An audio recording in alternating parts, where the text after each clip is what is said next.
Target பண்றீங்க. செயற்காடு அரசு மருத்துவமனையிலையும் இப்போ புதுசா திறந்த தாராபுரம் அரசு மருத்துவமனையிலையும் மருத்துவர்கள் பற்றாக்குறையா இருக்கு. போற பேஷண்ட்டுங்க ரொம்ப கஷ்டப்படுறாங்க. அதை நிவர்த்தி செய்ய சட்டமன்ற உறுப்பினரா உங்களோட நடவடிக்கை என்ன? சார், தாராபுரத்தில் இன்னும் நான் ஆய்வு மேற்கொள்ளல. செயற்காடுல சொன்ன மாதிரி இருக்கு. அது மொத்தம் 60 பெட் இருக்கு. 6 டாக்டர்ஸ் இருக்காங்க. ஸ்பெஷலிஸ்ட் டாக்டர் இருக்கிறது ரொம்ப கம்மி. ஒரு அனஸ்தட்டிஸ்ட் அவர் தான் சிஎம்ஓ இருக்கிறாரு. ஒரு டாக்டர் 10 பெட்டுக்கு சேர்ந்து ஒரு டாக்டர் இருக்காங்க. அந்த பில்டிங்க்கு ஏற்ற பெட்டும் இல்லை, பில்டிங் ஏற்ற டாக்டரும் இல்லை. ரொம்ப அருமையா கட்டி முடிக்கப்பட்டுள்ள இது. ஆனா உள்ள இருக்கிற வசதிகள் நீங்க பாத்தீங்கன்னா, ஒரு ஆப்ரேஷன் தியேட்டருக்கு வேண்டிய வசதி இல்லை. அப்புறம் லேப்ல தேவைப்பட்டான மிஷின்ஸ் இல்லை. ஆனா சுத்தமா மட்டும் இருக்கு. எல்லாமே நல்லா இருக்கு. அந்த 60 பெட் மட்டும் கம்மியா இருக்கு. கூடிய விரைவில் நான் சுகாதாரத்துறை அமைச்சர் நேற்று போன டைம் கிடைக்கல. சுகாதாரத்துறை அமைச்சர்கிட்ட போய் அதை பார்த்து என்னுடைய கோரிக்கை மனு வச்சுக்கிறேன். வெகு விரைவில் தாராபுரம் கேள்விப்பட்டேன். நாங்கள் போய் ஆராய்ச்சி பண்ணிட்டு நான் சொல்றேன் அதை பற்றி. அதே போல இப்போ ரயில்வே மேம்பாலம் ஆரம்பிச்சு பணிகள் மெத்தன போக்குல நடைபெற்றிருக்கு. அந்த பணிகள் முடிக்கிறதுக்கான நடவடிக்கை என்ன மாதிரி சார் இருக்கும்? நான் கேட்குறேங்க. அது ஒன்றிய அரசுடைய இதுல இருக்கு. அது எலெக்ஷனுக்கு முன்னாடி ஆரம்பிச்சாங்க. அக்டோபர் 2025 ஆரம்பிச்சதா கேள்விப்பட்டேன். அந்த போர்டு பார்த்தேன். எலெக்ஷன் அப்போதான் வச்சாங்க அந்த போர்டு. திடீர்னு ஆரம்பிச்சாங்க. அப்புறம் இப்போ திடீர்னு மண்ணெல்லாம் நோண்டிட்டு இப்போ ரொம்ப ஸ்லோவா இருக்குன்னாங்க. அது ரயில்வே அதிகாரிகள் பேசுறேன். அந்த பிரிட்ஜ் போடுறத பத்தி பேசிட்டு அதோடைய இன்னொரு முழுமையான இதை கொடுக்குறாங்க. ஏன்னா அது ஒன்றிய அரசு சார்புப்பட்டது. இருந்தாலும் அது நம்ம காட்பாடி தொகுதிக்கு உட்பட்டதுனால கூடிய வரையில் அதை பத்தி பேசிட்டு நாங்க போய் அதை முடிவு பண்ணி சொல்றோம். தமிழக முதலமைச்சர் பிரதமர் மோடியை போய் சந்திச்சுட்டு வந்திருக்காரு. அமித்ஷா பார்க்கல, ராகுல் காந்தி அப்பாயின்மெண்ட் கொடுக்கல இருக்கு. அடுத்த கட்ட நகர்வு எப்படி இருக்கு சார் உங்களுடைய அரசியல்? எனக்கு தலைமையிடத்துடைய இது பத்தி தெரியல. நீங்க தலைமையிடத்து தான் கேட்கணும். எனக்கு அதை பத்தி சுத்தமா தெரியல. ஆனா எங்க முதலமைச்சர் தளபதி விஜய் சார் அவர்கள் கண்டிப்பாக எல்லாரையும் பார்ப்பாரு. என்ன காரணத்துக்காக அவங்க கொடுக்கல, என்ன காரணத்துக்காக இவர் பார்க்கலன்னு எங்களுக்கு தெரியல. அது தலைமையிடத்து தான் மேற்கொண்டு அவங்களே அறிவிச்சு. இப்போ அமைச்சர்கள் ஆய்வுல பல்வேறு சர்ச்சைகள் குறிப்பா பாத்தீங்கன்னா முறுக்குக்கு எக்ஸ்பைரி டேட்டு கேட்டு ஒரு சர்ச்சை போயிட்டு இருக்கு. அந்த மாதிரி தொடர்ந்து அமைச்சர்களுடைய சர்ச்சைகள் நீடிட்டு இருக்கு. இது எப்படி எடுத்துக்கிறது அரசியல் மக்களை? சார், அந்த உணவு இதுக்குன்னு ஒன்றும் இல்லாம ஆய்வு எடுக்க மாட்டாங்க. ஃபுட் இதுங்களோட அந்த மினிஸ்ட்ரியோட விவாதம் பண்ணிட்டு தான் நீங்க சொல்றது பார்த்தா இவர் அந்த அறநிலைத்துறை அமைச்சர் கேட்டதும் கண்டிப்பா அது எதுவுமே நாம்ஸ் பிரகாரம் தான் கேட்பாங்க. எல்லா முறுக்குலையும் பேக்கெட்லயும் பாத்தீங்கன்னா நீங்க பிராண்டட் பேக்கெட்ல எல்லா இதுலயும் இருக்கும் எக்ஸ்பைரி. நீங்க பாத்திருக்கீங்களா? சத்தியமா எனி திங் பிராண்ட் பார்த்தா அது மாதிரி அதை எதிர்பார்க்கறாங்க. அது லோக்கல்ல நம்ம இப்போ அந்த டீ கடையில இருக்கிற முறுக்கெல்லாம் கேட்க மாட்டாங்க. அதையும் மெயின்டைன் பண்ணும். இந்த ஒன்ஸ் கவர்ல போட்டு கொடுத்தா அது எக்ஸ்பைரி இது போட்டு கொடுக்கறதுதான் நல்லது. அதுதான் மக்களுக்கும் நல்லதுங்க. அது எல்லாருமே ஒரு ப்ரோட்டோகால் அதை ஃபாலோ பண்றது நல்லது தானே. அதே போல பாத்தீங்கன்னாக்கா கொளத்தூர் தொகுதியில வெற்றி பெற்றவரும் காட்பாடி சட்டமன்ற தொகுதியில நீங்க வெற்றி பெற்றீங்க. 2 பேர் ஸ்டார் வேட்பாளர்கள். அப்படி இருக்கும் பட்சத்துல அவருக்கும் மினிஸ்டர் கொடுக்கல, உங்களுக்கும் மினிஸ்டர் கொடுக்கல. அதை எப்படி பாக்குறீங்க சார்? நான் ஒன்று சொல்றேன் சார். இதான் மாற்றம் அரசியல். அதிமுக திமுக தான் இவங்களை தோக்கடிச்சு அவங்களுக்கு ஒரு அமைச்சரவை இப்படி சொல்லி ஒரு விபத்து கிரியேட் பண்ணாங்க. நாங்க மாற்று அரசியல் இதுதான் பண்ணிட்டு இருக்கோம். கண்டிப்பாக அவர் எப்போ வேணுமோ தளபதி மேற்கொள்வார். பொதுச் செயலாளர் எப்போ வேணுமோ பண்ணுவாரு. நாங்க மக்களோட இந்த வாய்ப்பு கிடைச்சதே ஒரு பெரிய ஒரு பாக்கியம் நினைக்கிறேன். அந்த எம்எல்ஏ ஆனது மக்களுக்கு சர்வ் பண்றதா இருக்கும். எந்த ரூபத்தையும் நாங்க எந்த மினிஸ்ட்ரியும் நாங்க சந்திக்கலாம். பட் வெகு விரைவில் தேல் இட் செல்ஃப் டிசைட். அது தலைமையோட டிசிஷன். அது மீறி உங்களுக்கு ஒரு அமைச்சர் பதவி கொடுத்தா அடுத்தது உங்களுக்கு காட்பாடி மக்களுக்கு நீங்க என்ன நல்லது செய்யலாம் கொடுத்தால் அது அப்போ கொடுத்த பிறகு சொல்றேன் சார். இப்போதைக்கு நான் எதுவும் சொல்லப்பட்டு விரும்புகிறேன். இப்போ காட்பாடி சட்டமன்ற உறுப்பினரா நீங்க எந்தெந்த இடத்துல ஆய்வு பண்ணிருக்கீங்க, எந்தெந்த குறைகள் கண்டுபிடிச்சிருக்கீங்க, அதுல என்னென்ன நிவர்த்திகள் திட்டங்கள் வச்சிருக்கீங்க? எல்லா மண்டலத்துக்கு போனோம் சார். எங்க ஆபீஸ் சம்பந்தப்பட்ட மண்டலம் 1 and மண்டலம் 4 அதுல இருக்க நிறைய குறைபாடு இருந்தது. இந்த தண்ணி பிரச்சனை, இந்த காவா பிரச்சனை, முதல்ல அதை பார்த்துருக்கோம். அப்புறம் இந்த ஹாஸ்பிட்டல் போய் ஆய்வு பண்ணியிருக்கோம்.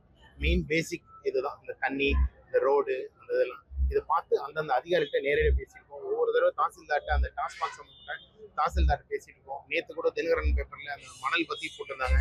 அதை போய் ஆய்வு பண்ணி அப்படிப்பட்டது இல்லை அப்படின்னு அவர் சொன்னார். சார், இது மாதிரி ஏதோ பழைய போட்டோ போட்டுருக்காங்க, இப்போதைக்கு கரண்ட் இதுல இல்லை அப்படின்னாங்க. ஒன்னொன்னு we are touch with tahsildar. அப்புறம் பிடிஓ ஆஃபீஸ்க்கும் போய் கேட்டு இருக்கோம். இந்த மெயின் மக்களுடைய இதுதான். நாளைக்கு மட்டும் இந்த ரோடை ஆய்வு பண்ண போறோம். கூடிய விரைவில் பிரம்மபுரம் டு சத்தாச்சேரி ரோடு இன்னும் ஒரு மாத காலத்துல முடிவடைந்து விட்டது. 1 மாத காலத்துல இருக்கு. நாளைக்கு ஒரு 2 மணி வாக்கிலிருந்து 3 மணி வாக்குல போய் அதை ஆய்வு பண்ணலான்னு ஃபோன் பண்ணி இப்பதான் சொல்லியிருக்காரு. அதையும் ஆய்வு மேற்கொள்ளும். டெப்டி மேயர் கூட ஆய்வு பண்ணுங்க. டெப்டி மேயர் கூட தவறு ஆய்வு தவறு பண்ணிருக்கீங்க. டெபுட்டி மேயரோட நான் ஆய்வு பண்ணல. அது திரிக்கப்பட்ட செய்தி. நான் பொதுமக்கள் ஒரு கம்பம் வெளியில ரோட்ல இருக்குன்னு சொன்னாங்க. அந்த ரோட்ல இருக்கிறத தள்ளி வைக்கணும், பழைய இடத்துக்கு போகணும்னாங்க. ஈகிட்ட பேசணும், ஈபிகிட்ட அவங்க பேசுறதுக்கு இது தற்காலிகமானதுதான், நாங்க நிப்பாட்ட சொல்லிட்டோம், ஏன்னா அவங்க சம்மந்தப்பட்டவங்க தான் எடுத்திருக்காங்க கான்ட்ராக்ட்னாங்க. அதனால அவர் அதை அட்ரஸ் பண்றதுக்காக வந்தார். நான் அவரை கூப்பிட்டு ஆய்வு பண்ண, அவரும் அந்த இடத்துல அதை பத்தி எக்ஸ்பிளைன் பண்ணாரு. கொள்ளை பகுதியில தொடர்ந்து அந்த பொன்னை ஆற்றுல மணல் கொள்ளை நடைபெற்று வருது. அதுதான் சார் நான் முன்னாடி கூட ஒரு 2 லாரி ஒரு ஜேசிபி போலீஸே பிடிச்சிருக்காங்க. அந்த ஒரு அரசியல் பிரமுகராக ஈடுபட்டு சொல்றாங்க. உங்க நடவடிக்கை அது மாதிரி? நான் தாசில்தார்கிட்ட தான் சார் நான் எடுத்துட்டு போயிருக்கேன். அவர் கேட்டதுக்கு இல்லைன்னு சொல்லியிருக்காரு. அவரு தான் அது கரெக்டான பதில். இல்லைன்னா நேரடியா எங்க ஆளுங்களை வச்சுதான் நாங்களே நேரடியா ஆய்வு மேற்கொண்டு கண்டிப்பாக தண்டனைக்குரியவர்கள் தண்டிக்கப்படுவார்கள்.